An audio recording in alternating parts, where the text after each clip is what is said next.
வணக்கம். தமிழ்நாட்டின் மதிய நேர பிரதான செய்திகளோடு இணைந்து கொள்ளும் நான் மதுஸ்ரீ மகேந்திரன். விரிவான செய்திகளுக்கு செல்லும் என்பதாகவும் முதலில் தலைப்புச் செய்திகள். இலங்கையின் சுதந்திர தின வரலாற்றில் முதன்முறையாக நடந்த சம்பவம். தமிழில் பேச வேண்டாம் என்று அர்ச்சுனாவை பார்த்து கூறிய சபாநாயகர், சபையில் கடும் குழப்பம். திருகோணமலையில் மர்மமான முறையில் உயிரிழந்த பெண். சுதந்திர தின நிகழ்வில் கண்ணீர் சிந்திய பிரதி அமைச்சர். டொனால்ட் டிரம்பின் வரி விதிப்பிலிருந்து தற்காலிகமாக தப்பித்த நாடு. நியூ ரங்கராஸ் தங்க சுரங்கம், Markham and Steeles, 6055 Steeles Avenue East, C102. தொடர்பென விரிவான செய்திகள். மக்கள் விடுதலை முன்னணி மற்றும் தேசிய மக்கள் சக்தி ஆகியவை முதன்முறையாக சுதந்திர தின கொண்டாட்டங்களில் பங்கேற்றுள்ளன என எதிர்க்கட்சியின் தலைமை கொறடா கயந்த கருணாதிலக்கு நேற்று தெரிவித்தார்.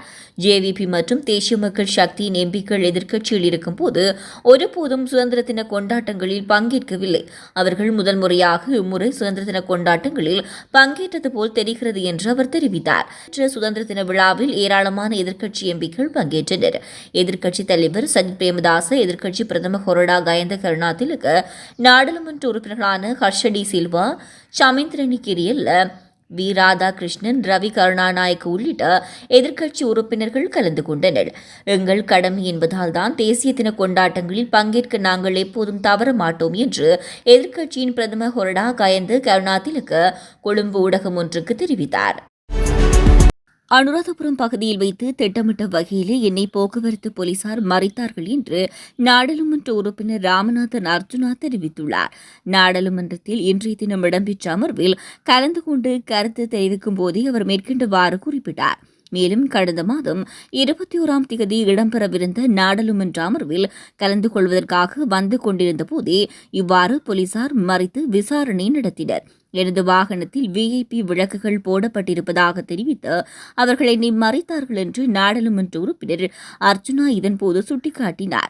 இந்த நிலையில் நாடாளுமன்ற உறுப்பினர் அர்ஜுனா ராமநாதனின் உரையை இடைநிறுத்திய சபாநாயகர், நீங்கள் ஆங்கிலத்தில் உரையாற்ற உள்ளதாக அறிவித்திருந்தீர்கள், எனவே தமிழில் அல்லாமல் ஆங்கிலத்தில் உரையாற்றுங்கள் என அறிவித்த பின்னர் தனது உரையை ஆங்கிலத்தில் ஆற்றியமை குறிப்பிடத்தக்கது. இதனைத் தொடர்ந்து நாடாளுமன்றத்தில் ஆங்கிலத்தில் உரையாற்றிய அர்ச்சுனா, தன்னை அனுராதபுரம் பகுதியில் வைத்து போலீசார் மறைத்ததாகவும் தனது அடையாள அட்டையை கேட்டதாகவும், தான் ஒரு நாடாளுமன்ற உறுப்பினர் என்றும் என்னுடைய அடையாள அட்டை நாடாளுமன்றத்துக்கு வழங்கப்பட்டுள்ளது, நாடாளுமன்றத்தால் தரப்பட்ட தற்காலிக அட்டை என்னிடம் உள்ளது என்று அதனை காட்ட முற்பட்டும் அந்த போக்குவரத்து போலீசார் அதனை ஏற்க மறுத்துவிட்டதாக கூறினார்.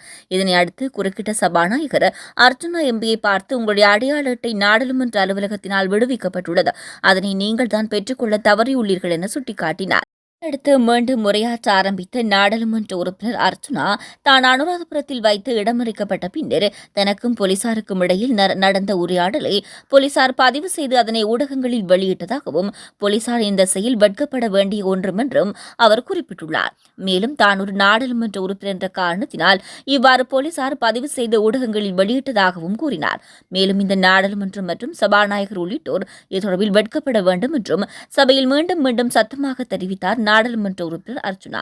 இதன்போது இடையில் குறுக்கிட்ட நாடாளுமன்ற உறுப்பினர் தயாஸ்ரீ ஜெயசேகர, ஒரு நாடாளுமன்ற உறுப்பினர் இவ்வாறு உரையாற்றுவதை ஏற்றுக்கொள்ள முடியாது என்றும், சபையை பார்த்தும் சபாநாயகரை பார்த்தும் இவ்வாறு உரையாற்றுவதை இந்த சபை எப்படி அனுமதிக்கிறது என்றும், இங்கு பாகுபாடு இல்லை என்றும் கடும் தொனியில் பேசினார். அத்துடன் நாடாளுமன்ற உறுப்பினர் அர்ச்சுனாவுக்கு தலையில் பிரச்சினை என்றும் தயாஸ்ரீ சுட்டிக்காட்டினார். இதனை அடுத்து உரையாற்றிய சபாநாயகர், நாடாளுமன்ற உறுப்பினர் அர்ச்சுனாவை பார்த்து, நம் நாட்டில் சட்டம் அனைவருக்கும் பொதுவானது, எனவே அது சாதாரண மனிதர் என்றாலும் எம்பியாக இருந்தாலும் சட்ட ரீதியாக நடவடிக்கைகள் அவ்வாறே பின்பற்றப்படும், இதில் பாகுபாடு இல்லை என அறிவித்ததுடன் அர்ச்சுனா எம்பி சபையில் கூறிய தகாத வார்த்தைகள் ஹன்சாட்டிலிருந்து நீக்கப்படும் என்றும் அறிவித்தார். எவ்வாறெனும் சபை முதல்வர் விமல் ரத்நாயக்க இந்த உரைகளை ஹன்சாட்டிலிருந்து நீக்குவதால் பயனில்லை என்றும், நாடாளுமன்ற உறுப்பினர் அர்ச்சுனா பிரபல யூடியூபர் என்றும், அவர் உரையாற்றும் இந்த நேரத்திலே அனைத்தும் நேரடியாக ஒளிபரப்பப்பட்டிருக்கும் என்றும் குறிப்பிட்டார். இதனையடுத்து நாடாளுமன்ற உறுப்பினர்கள் பலர் அர்ச்சுனா மீது அதிருப்தி வெளியிட்டு கருத்து வெளியிட்டனர். இதன்போது உங்கள் அனைவருக்கும் என்னை பார்த்து பயம் என்று கடுமையாக சபையில் நாடாளுமன்ற உறுப்பினர் அர்ச்சுனா கூச்சலிட்டமை குறிப்பிடத்தக்கது. திருகோணமலை அக்கோபுர பகுதியில் உள்ள வீட்டில் தனியாக வசித்து வந்த பெண்ணொருவர் உயிரிழந்துள்ளார். சந்தேகத்துக்கிடமான முறையில் இறந்து கிடந்ததாக நேற்று கிடைத்த முறைப்பாட்டை தொடர்ந்து அக்கோபுர போலீசார் விசாரணைகளை ஆரம்பித்துள்ளனர். அதற்கமைய உயிரிழந்தவர் 60 வயதுடைய பெண் என அடையாளம் காணப்பட்டுள்ளதாக போலீசார் குறிப்பிட்டுள்ளனர். சடலம் குறித்து நீதவான் விசாரணை நடத்தப்பட்டு பிரேத பரிசோதனைக்காக கந்தளாய் மருத்துவமனை பிணவரையில் வைக்கப்பட்டுள்ளது. சம்பவம் குறித்து அக்கோபுர போலீசார் மேலதிக விசாரணைகளை மேற்கொண்டு வருகின்றனர். ஒரு சாமானியர் என்று முப்படைகளினதும் தளபதி என்ற அந்தஸ்துடன் ஜனாதிபதியாக திகழ்கிறார் என நாடாளுமன்ற உறுப்பினர் அருண் ஹேமச்சந்திரா தெரிவித்தார். எத்தனையோ சவால்கள், ஏமாற்றங்கள், தோல்விகள், படுகொலைகளையும் தாண்டி இன்று அரியாசனம் இருக்க வேண்டிய இடத்தில் சாமானிய ஆசனத்தில் அமர்ந்திருக்கிறார் என்றும் அவர் பெருமைப்படுத்தியுள்ளார். சுதந்திர தினத்தையொட்டி அவர் பதிவிட்ட சமூக வலைதள பதிவிலே அவர் இவ்வாறு குறிப்பிட்டுள்ளார். நான் சரியாக அந்த கொடிக்கம்பத்துக்கு பின்னால் இருந்த தொகுதியில் நின்றிருந்தேன். அவர் தேசிய கொடி ஏற்றிய பொழுது என் கண்களிலிருந்து கண்ணீர் கொட்டிக் கொண்டிருந்தது. ஒரு சாமானிய இன்று முப்படையினதும் தளபதி என்ற அந்தஸ்துடன் ஜனாதிபதியாக திகழ்கிறார். பகல் பாராது அயராது நாட்டுக்காக உழைக்கிறார். அவரை பற்றி மிகவும் நெருக்கமாக அறிந்தவர்களுக்கு மாத்திரமே தெரியும் அவர் எவ்வளவு சரளமானவர் என்று. இன்று அவர் மீது சிலர் கொண்டுள்ள வஞ்சம் ஒரு சாதாரண விடயம் அல்ல. இதனை நாம் சாதாரணமாக கடந்து செல்லவும் முடியாது. கணக்கெடுத்துக் கொண்டு நேரத்தை வீணடிக்கவும் முடியாது. நாம் நமது பயணத்தை மேற்கொள்வோம். இது ஒரு நீண்ட பயணம். என்னமோ இதுவரைக்கும் அரிசி இறக்குமதி செய்யாத நாடு போல, உப்பில் தன்னிறைவு கண்ட நாடு போல எத்தனையோ எல்லாம் வசைப்பாடு நினைத்தவர்கள் இன்று இதில் வந்து நிற்பதே யதார்த்தம். நிறுத்தி வைத்த செயல்திட்டங்கள் எல்லாம் மீள ஆரம்பிக்கின்றன. வரிசை யுகம் வரும் என்றார்கள். வரிசையில் உதவ பலர் முன்வருகின்றார்கள். இந்த சாமானியனின் ஆட்சியில் இந்த நாடு எழும், மக்கள் வெல்வார்கள் என்று குறிப்பிடப்பட்டுள்ளது. மெக்சிகோ மீதான 25% வரி விதிப்பை ஒரு மாத காலத்துக்கு தற்காலிகமாக நிறுத்தி வைப்பதாக அமெரிக்க ஜனாதிபதி டொனால்டு ட்ரம்ப் தெரிவித்தார். மெக்சிகோ ஜனாதிபதி கிளாடியா ஷீன்பாம்புடன் தொலைபேசி வாயிலாக நடந்த பேச்சுவார்த்தையை தொடர்ந்து இந்த முடிவை எடுத்துள்ளதாக தெரிவிக்கப்பட்டுள்ளது. அமெரிக்க ஜனாதிபதி டொனால்டு ட்ரம்ப் பதவியேற்றதும் அமெரிக்க பொருளாதாரத்தை காப்பாற்றும் நோக்கில் திடீரென சீனா, கனடா, மெக்சிகோ நாடுகளிலிருந்து இறக்குமதி செய்யப்படும் பொருட்கள் மீது வரி விதிக்கப் போவதாக அறிவித்தார். மெக்சிகோ, கனடா, சீனா ஆகிய நாடுகளின் சட்டவிரோத குடியேற்றத்தை தடுக்கவும், போதைப் பொருட்கள் நாட்டுக்குள் நுழைவதை தடுக்கவும் டொனால்டு ட்ரம்ப் இந்த நடவடிக்கை எடுத்துள்ளதாக வெள்ளை மாளிகை தெரிவித்தது.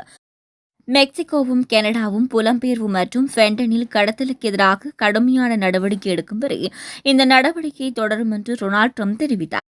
இதுகுறித்து மெக்சிகோ ஜனாதிபதி கிளாடியா ஷீன்பாம் தனது எக்ஸ் சமூக வலைதள பக்கத்தில் எங்கள் குழுக்கள் பாதுகாப்பு மற்றும் வர்த்தகம் ஆகிய 2 துறைகளிலும் செயல்பட தொடங்கும் என்று தெரிவித்துள்ளார்.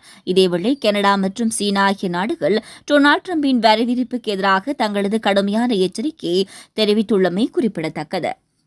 இத்துடன் தமிழாரத்தின் மதிய நேர பிரதான செய்திகள் நிறைவடைகின்றன. தமிழாரம் செய்திகளை யூடியூப் சேனல் வழியாக பார்வையிட முடிவதுடன் www.tamilaram.news என்ற இணையதளம் மூலமாகவும் பார்வையிட முடியும். தொடர்ந்தும் தமிழாரம் செய்திகளோடு இணைந்திருங்கள். வணக்கம்.